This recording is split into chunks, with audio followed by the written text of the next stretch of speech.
வணக்கம் மக்களே. சைவ மீன் குழம்பு வாழைப்பூவில் வாங்க செய்யலாம்.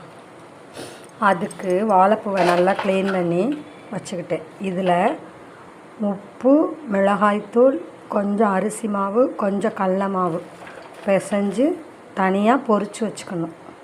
வாங்க பிசைவோம். இந்த வாழைப்பூவை எண்ணெயில் பொரித்து எடுத்து வைக்க போகிறோம். இங்கே குழம்பு தாளிக்கணும். அதுக்கு எண்ணெய் ஊற்றிருக்கேன். கடுகு, 2 சீரகம், 2 வெந்தயம், வெங்காயம், தக்காளி போட்டு நல்லா வதக்கி புளிக்கரைசல் ஊற்ற போகிறேன். புளி கரைச்சி ஊற்றின குழம்பு நல்லா கொதிக்குது. எப்பையும் போல் தேங்காய், சீரகம், 2 மிளகு, பெருஞ்சீரகம் போட்டு அரைச்சி, வெங்காயத்தையும் போட்டு அரைச்சி இதில் ஊற்ற போகிறேன்.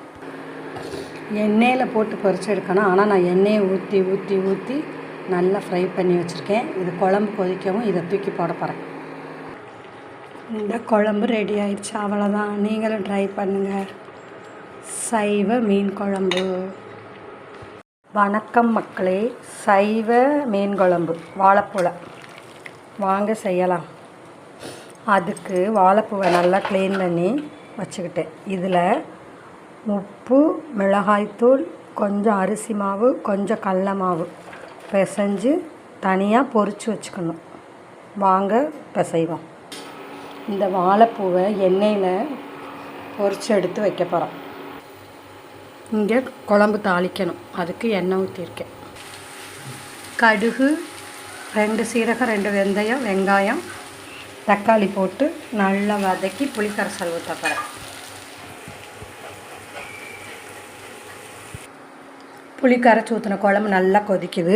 எப்பையும் போல் தேங்காய், சீரகம், 2 மிளகு, பெருஞ்சீரகம் போட்டு அரைச்சி, வெங்காயத்தையும் போட்டு அரைச்சி இதில் ஊற்ற போகிறேன்.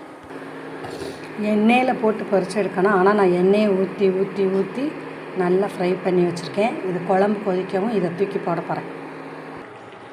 இந்த குழம்பு ரெடி ஆயிடுச்சு. அவ்வளோதான். நீங்களும் ட்ரை பண்ணுங்கள்.